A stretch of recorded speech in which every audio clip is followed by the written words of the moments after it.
o sangue de Cristo na salvação da alma. Tendo, pois, irmãos, ousadia para entrar no santuário, pelo sangue de Jesus Cristo. Hebreus capítulo 10, versículo 19.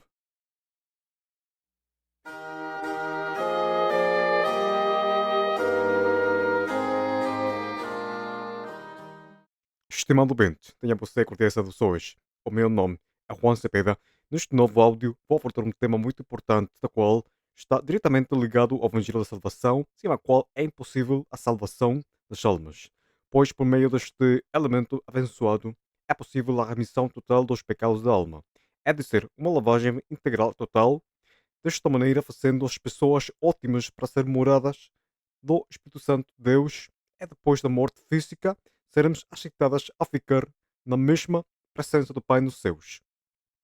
O tema deste áudio é o sangue de Cristo na salvação da alma. Atualmente, já quase não prega-se o verdadeiro propósito do sangue de Cristo derramado na cruz do Calvário há 2000 anos. É lamentavelmente, muitos religiosos supersticiosos, sobretudo os pentecostais, os católicos romanos, têm usado-o como um meio de dispensação terrenal e da proteção da carne, como se fora só um amuleto da boa sorte. Igualmente, alguns pregadores que aparentam ensinar essa doutrina temos tirado descaradamente ao dizer que o sangue de Cristo não está ligado à salvação, senão que é do uso exclusivo para a limpeza dos pecados da Igreja de Cristo. Não tanto, estimado ouvinte.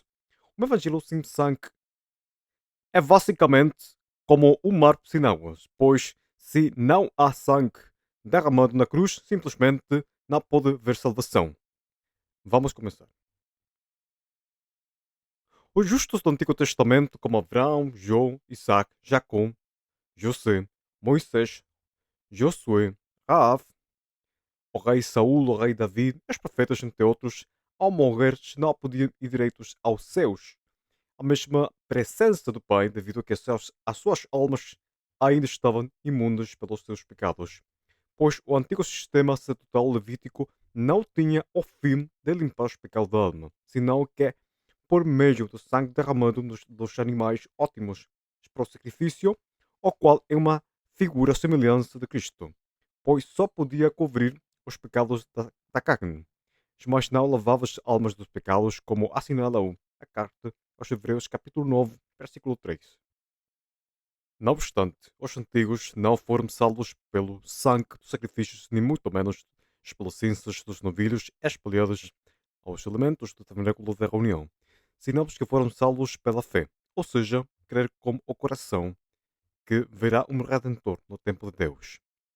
Pois, ao ler o capítulo inteiro da carta aos Hebreus, capítulo 11, o apóstolo Paulo assinala que os antigos não conduziam-se, nem muito menos foram salvos pelas obras da lei, senão pela fé.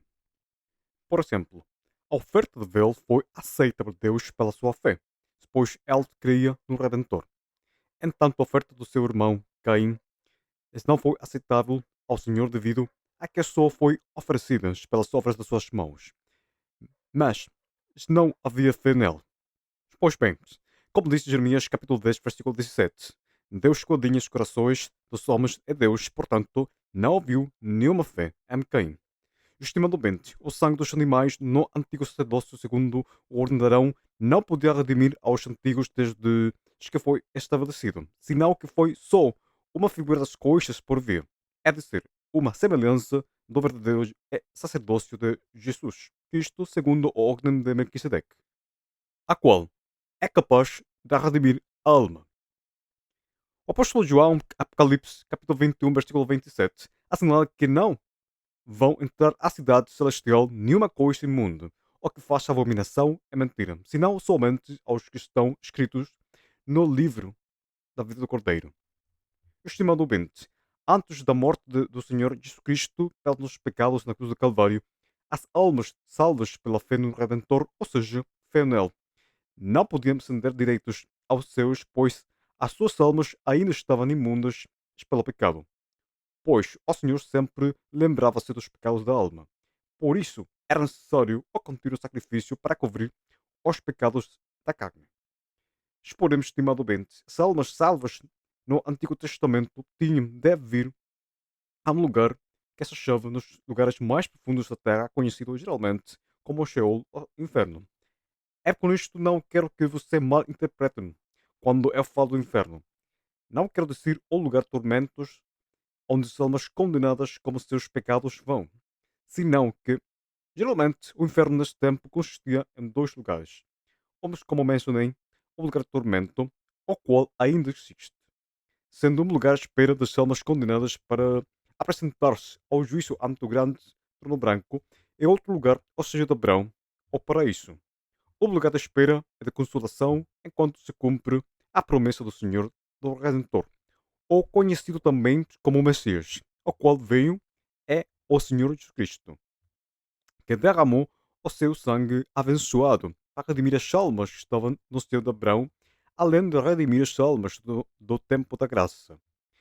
Então, por que as almas, por exemplo, de Abraão, do profeta Samuel, do rei Davi ou do mendigo Lázaro, não puderam subir diretamente à presença do Pai como almas salvas no tempo da graça? Pela razão que as suas almas estavam ainda sujas. Os pecados ainda estavam ligados nas suas almas e a sua fé no Redentor não podia limpá-las. Só tinham de ser pacientes a esperar a promessa do Redentor naquele seio de Abraão. Lembremos que o Pai é santo. O reino dos céus não pode haver pecado nenhum, pois o mesmo Senhor expulsou do céu a Satanás e aos anjos que rebelaram-se. Estimadamente, no antigo pacto Deus não podia perdoar os pecados e sempre lembrava-se deles, pois o rei Davi sabia perfeitamente aquela realidade. Neste tempo, ele escreveu em muitas ocasiões nos Salmos respeito a isso. Vamos ver alguns destes Salmos. Lembra-te, Senhor, das tuas misericórdias e das tuas benignidades, porque são desde a eternidade. Não te lembres dos pecados da minha mocidade, nem das minhas transgressões. Mas, segundo a tua misericórdia, lembra-te de mim, por tua bondade. Senhor, Salmos capítulo 25, versículos 6 e 7. Tem misericórdia de mim, ó Deus, segundo a tua benignidade. Apaga as minhas transgressões, segundo a multidão das tuas misericórdias. Lave-me completamente da minha iniquidade e purifica-me do meu pecado. Porque eu conheço as minhas transgressões e o meu pecado está sempre diante de mim. Salmo capítulo 51, versículos de 1 ao 3. Agora, pois, Senhor, que espero? A minha esperança está em mim. Livre-me de todas as minhas transgressões. Não me faças opróbrio dos loucos. Salmo capítulo 39, versículo 7 e 8. Estimado bente, o rei Davi reconhecia que o Senhor ainda livrava-se dos seus pecados ligados à sua alma, pois ainda as suas transgressões e rebeliões, enquanto Deus ficava-se nela. Do mesmo modo, Davi sabia que eles não ia ir ao céu depois da morte, senão que tinha de ir ao céu, porque a minha alma está cheia de angústias e a minha vida se aproxima da sepultura. Salmos capítulo 88, versículo 3. Mas ela confiava absolutamente no Senhor que não deixaria a sua alma naquele lugar para sempre. Pois não deixarás a minha alma no inferno, nem te permitirás que o teu santo veja corrupção. Salmo capítulo 16, versículo 10. Enquanto Jacó disse o seguinte, ao se referir onde a sua alma vai ir depois da morte física, quando as novas sobre a suposta morte do seu filho José, sendo supostamente devorado pela uma veste, chegaram a ele. Levantarão-se todos os seus filhos e todas as suas filhas para o consolarem. Recusou, porém, ser consolado e disse: Porquanto como choro, hei de descer ao meu filho até a sepultura. Assim o chorou seu pai. Gênesis capítulo 37, versículo 35. Sem mais delongas, os justos do Antigo Testamento já sabíamos que deviam ir aos lugares mais profundos da terra, devido a que as suas transgressões ainda permanecia neles, pois o sangue das ofertas não podia tirar os pecados da alma. Porém, eles não sabiam em detalhes em que consistia aquele lugar. Mas o Senhor Jesus, nos dias de sua carne, descreveu no Evangelho de Lucas, capítulo 16, ao contar a história real do homem rico, o mendigo Lázaro. Jesus conta que uma vez que o mendigo faleceu, foi levado pelos anjos de Deus até o seio de Abraão. E também o homem rico morreu e a sua alma foi levada ao lugar de tormento. Enquanto o mendigo Lázaro foi consolado no seio de Abraão, o homem rico estava a ser atormentado com fogo, angústias. A sua alma tinha grande sede. Primeiro, a alma do mendigo foi salva, pois ele não foi ao seio de Abraão por ser pobre, nem por ser humilde. Pois a salvação nunca tem sido pelas obras, senão que ele cria no Redentor de Deus, o qual verá é veio, ele quem que ele tinha transgredido as leis morais de Deus, sabendo simples que os seus pecados estavam ligados à sua alma. Em vez, o que estava preocupado dos prazeres temporais do pecado, em banquetes, em roupagens finas, mas ele se tinha esquecido do mais importante, da sua alma. Uma vez estando no lugar de tormento, ele viu Abraão junto a Lázaro, no lugar de consolação, a quem ele rico sempre humilhou.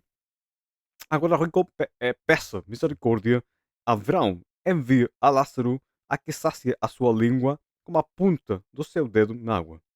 Tudo parece assinalar que o homem rico sabia bem quem era Abraão.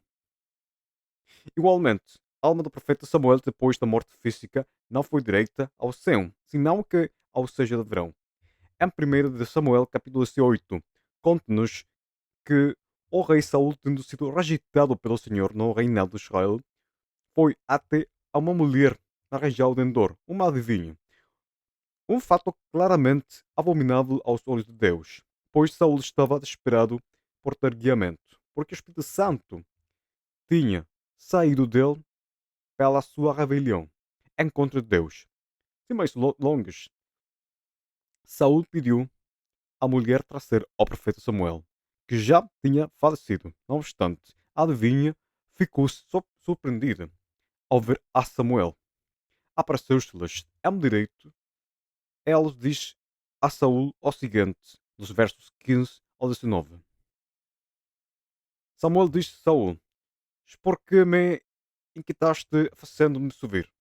Então disse Saul: és muito angustiado estou, porque os filisteus ralheiram contra mim, Deus se temos desviado de mim e não me responde mais, nem pelos mistérios de profetas, nem por sonhos. Por isso te chamei a ti, para que me faça saber o que hei de fazer.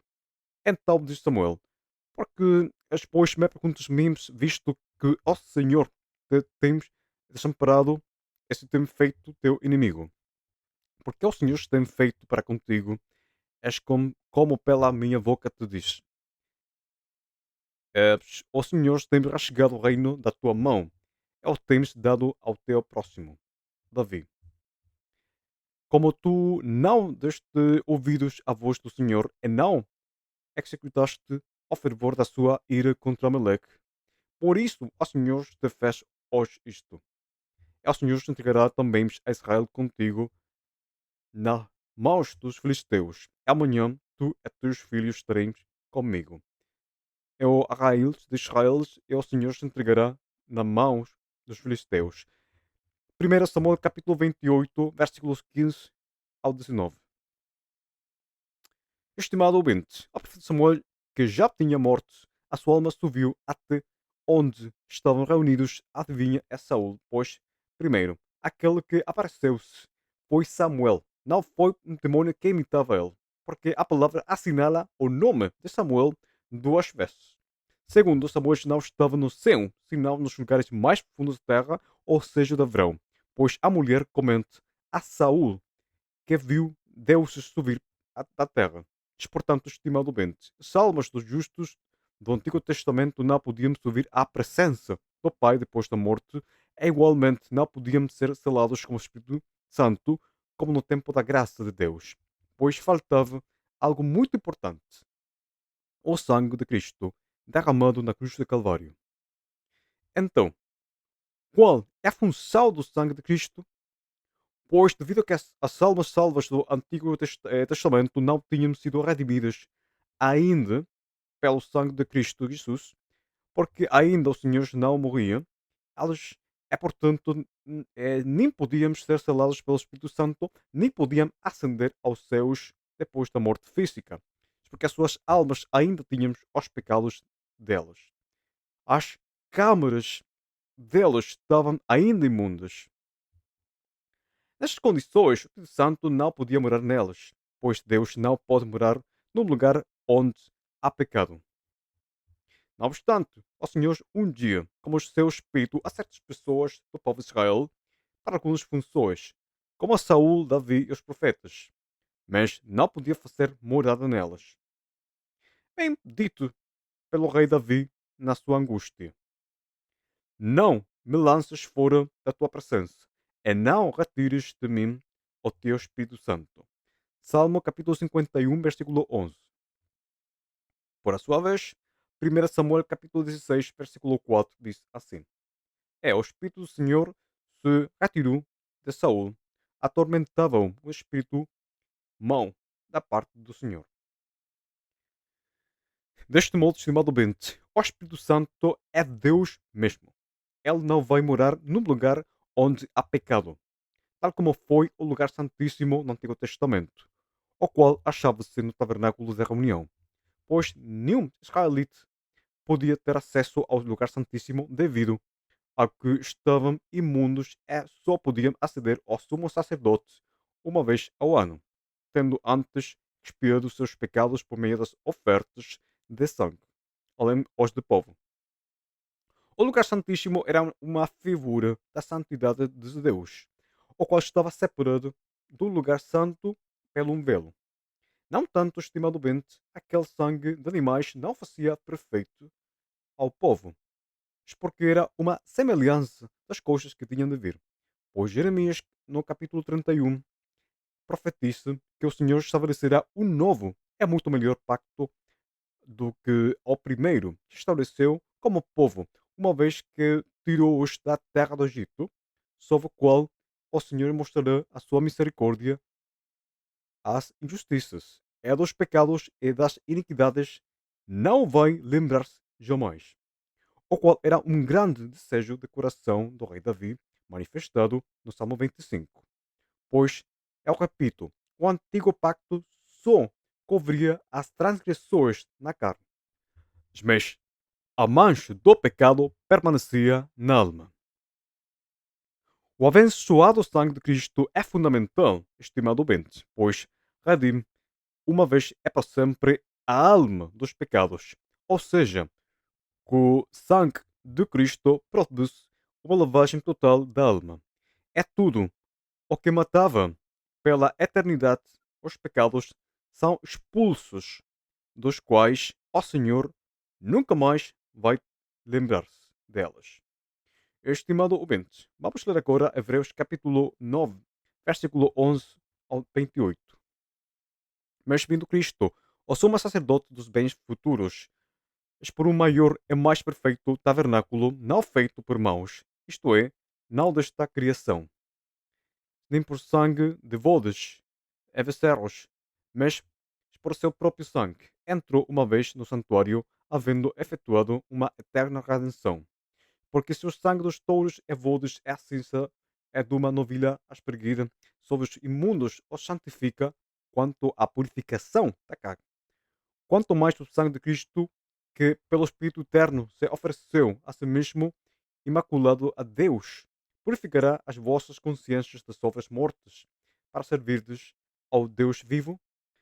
É por isso é mediador do Novo Testamento, para que, intervindo a morte, para a remissão das transgressões que havia debaixo do Primeiro Testamento, os chamados recebam a promessa da herança eterna. Mas porque onde há testamento é necessário que intervenha a morte do testador. Mas porque um testamento tem força onde houve morte. Ou terá ele algum valor enquanto o testador vive? porque também o primeiro não foi consagrado sem sangue. Porque, havendo Moisés anunciado a todo o povo todos os mandamentos segundo a lei, tomou o sangue dos becerros, eles bodes, como água, lã purpúrea e sopo, e aspergiu tanto o mesmo livro como todo o povo, dizendo: Este é o sangue do testamento que Deus vos tem mandado. É semelhantemente aspergiu como sangue o tabernáculo e todos os vasos do ministério. É quase todas as coxas, segundo a lei, se purificam como sangue. Assim, derramamento de sangue não há remissão.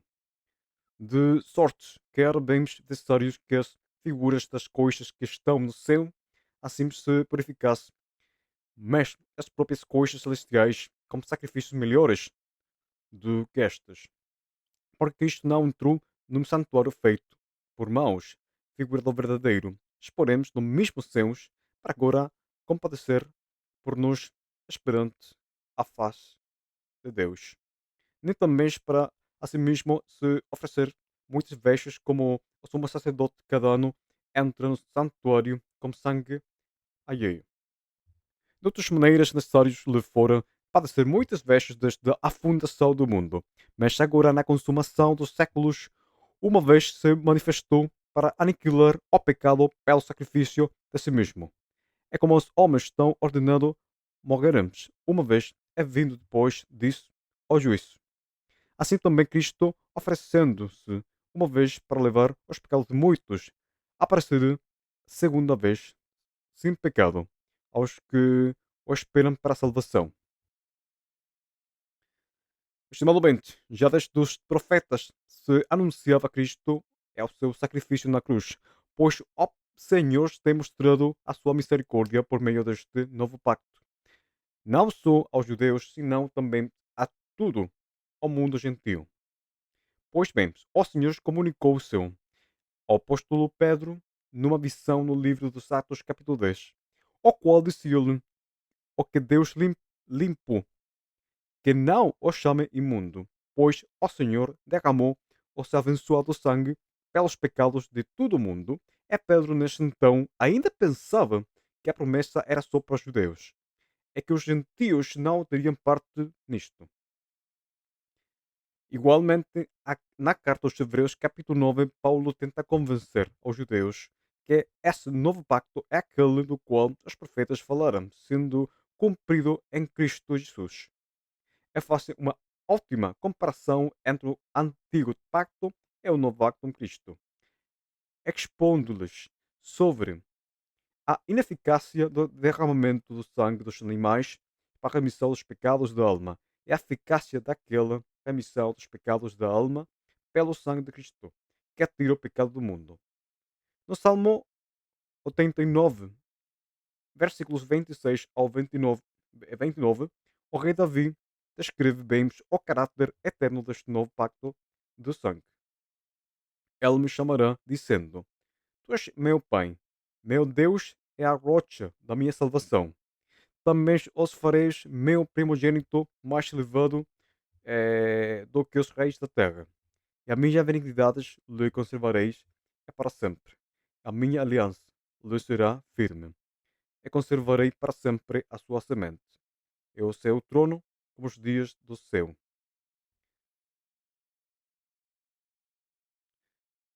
Estimado bente, agora neste novo pacto, o sangue de Cristo limpa aos pecadores de todos os seus pecados ligados à alma. É desta maneira. O Espírito Santo pode entrar a morar, porque a nossa câmara é agora um lugar santíssimo. É somos conhecidos por Deus.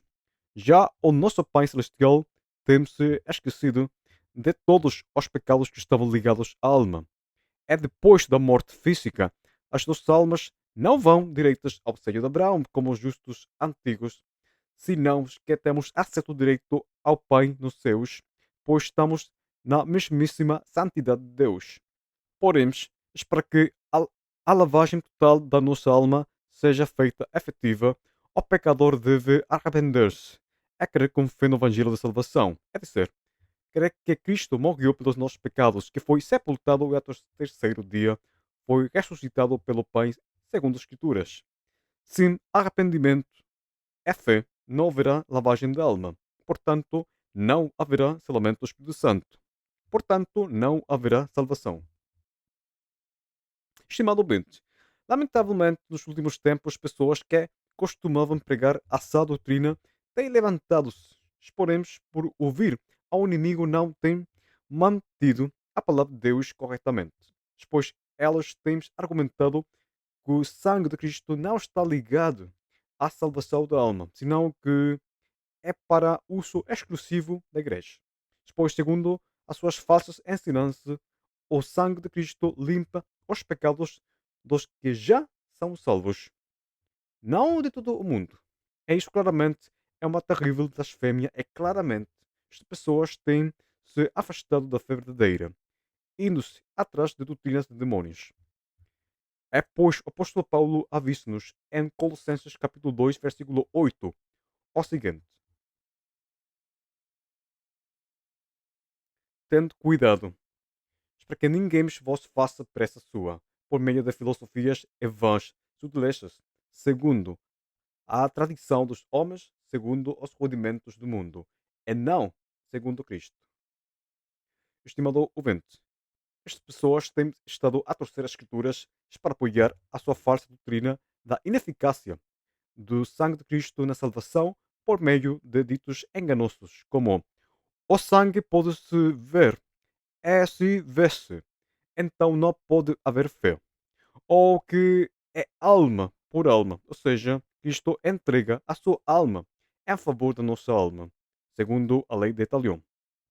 Aunque esta é o sangue do novo pacto, porque se for por todo o mundo seria o sangue para o novo pacto. Bom, claramente aquelas finanças são uma tapa ao Senhor Jesus Cristo, uma verdadeira blasfémia. São vastos sutilezas, pois não pode haver remissão dos pecados sem o derramamento do sangue de Cristo. Pois, para ser conhecidos por Deus, o Espírito Santo deve morar primeiro em nós. Hebreus capítulo 9, versículo 22 diz assim: é quase todas as coisas, segundo a lei, se purificam como sangue. Assim, derramamento do sangue, não há remissão. Primeiro, o sangue dos touros e dos bodes só expiavam os pecados temporalmente, mas não havia remissão destes. Porém, Cristo derramou o seu sangue que faz remissão, ou seja, tira todos os pecados da alma. Portanto, Hebreus capítulo 9, versículo 22 não refere-se ao sangue dos animais em sacrifício, senão ao mesmo sangue de Cristo. Por essa razão, o sangue de Cristo tem de lavar completamente a alma dos pecados. Para santos, ao contrário, não pode haver selamento do Espírito Santo, pois não vai morar numa câmara imunda.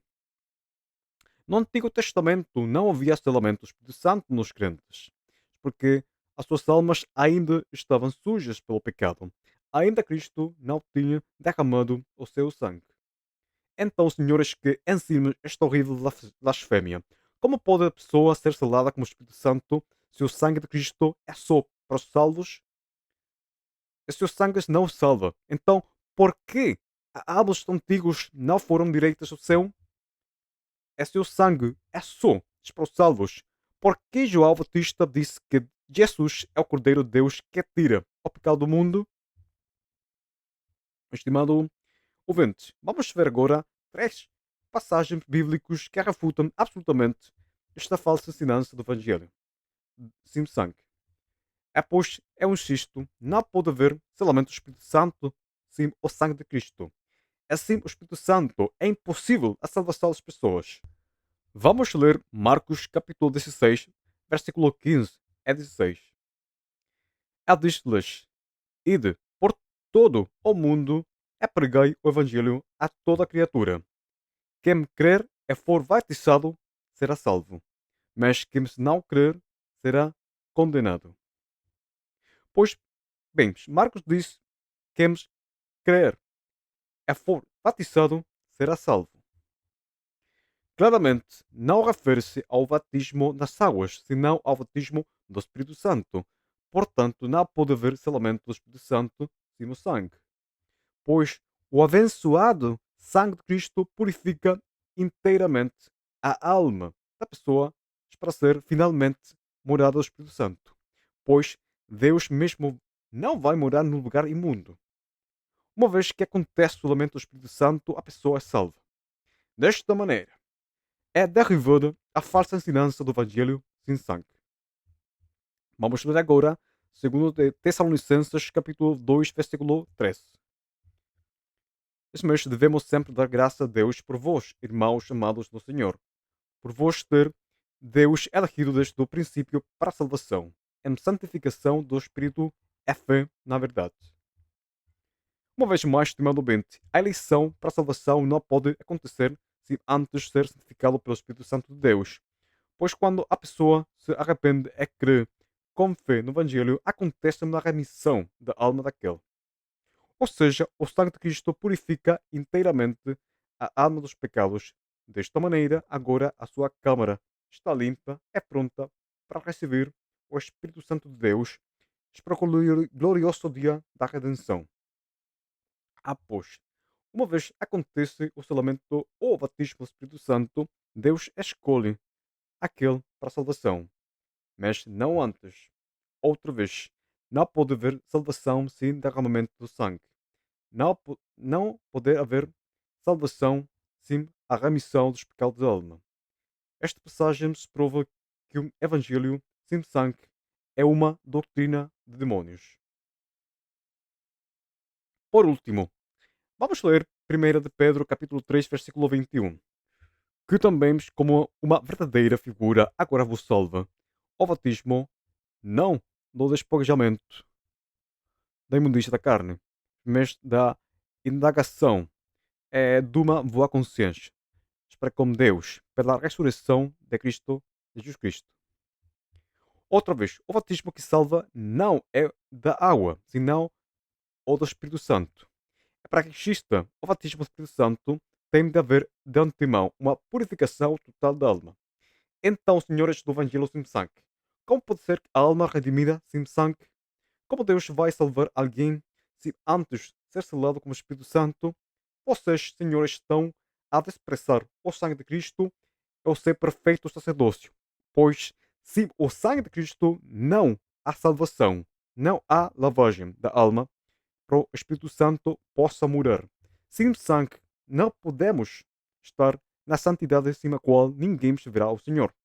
Se o sangue de Cristo for exclusivamente para a limpeza constante dos pecados dos já salvados, então vocês creem que o Espírito Santo pode morar em alguém com a sua alma imunda? Que grande blasfémia! Estimado bente, o sangue do Senhor é a base da salvação. Sem sangue não há remissão dos pecados. Acho que somos da igreja, temos as nossas almas totalmente santificadas, redimidas, exatamente como Paulo diz aos Coríntios na primeira carta, no capítulo 6, versículo 9 ao 11. Não reis, nem os fornicadores, nem os idólatras, nem os adúlteros, nem os efeminados, nem os sodomitas, nem os ladrões, nem os avarentos, nem os vevados, nem os maldicentes, nem os roubadores herdarão ao reino de Deus. Os que alguns têm sido, mas haveis sido lavados, mas haveis sido santificados, mas haveis sido justificados em nome do Senhor Jesus. É pelo Espírito do nosso Deus. Nada pecaminoso pode entrar ao reino dos céus. Portanto, o sangue de Cristo lava a alma do que impede a entrada do céu, os nossos pecados. Depois da sua morte na cruz derramando o seu abençoado sangue, por fim cumpriu-se a promessa anunciada pelos profetas. As almas dos justos do Antigo Testamento foram redimidas dos seus pecados. E o Senhor descendeu ao mesmo seio de Abraão para tirar a todas as almas até o céu. Porque o sangue de Cristo já limpiou-os. É por fim o Salmo 16, versículo 10, cumpriu-se respeito a que o Senhor não vai deixar a alma de Davi no Seol e vai permitir que o seu santo veja a corrupção. Pois, ó Pai, ao terceiro dia da sua crucifixão, ressuscitou-lhe dos mortos. Abençoado sangue de Cristo. Estimado bente, se você não é salvo, ainda a sua alma está imunda dos seus pecados, é urgente que seja lavada por meio do sangue de Cristo Jesus. Mas para que isso aconteça, você deve arrepender-se, é dizer, reconhecer que é um pecador, que Deus vê-lo como um imundo pelos seus pecados e a causa disto, você está condenado ao mesmo lago do fogo. É após de arrepender-se, creia com fé que Cristo morreu por todos os seus pecados, que tem lavado a sua alma dos seus pecados. Se você se arrepende e crê no Evangelho, a sua alma está limpa. Como o sangue de Cristo é pronto para receber o Espírito Santo de Deus para fazer morada em você até o dia da redenção. Veja o grande contraste que existe nos tempos, estimado ouvinte. Se você é salvo, você não tem de esperar no seio de verão como os justos do Velho Testamento, senão que vai direito ao céu, pois você está tudo limpo. Igualmente terá o Espírito Santo de Deus em você, não como os justos antigos, o qual só entrava e saía das pessoas na qual o Senhor decidia ugir. O mais lindo que você será filho de Deus, não só criatura, como os foram Davi ou Abraão, pois elas não foram filhos do Senhor. É tudo isto graça ao abençoado sangue de Cristo que apaga todas as transgressões e rebeliões da alma. Uma vez mais, o meu nome é Juan Cepeda. E se gosta deste conteúdo, considere dar o like e subscreva-se a este canal Espada e Fé. Que Deus lhe abençoe. Até o próximo áudio, se o Senhor dá-nos vida neste mundo. Até logo.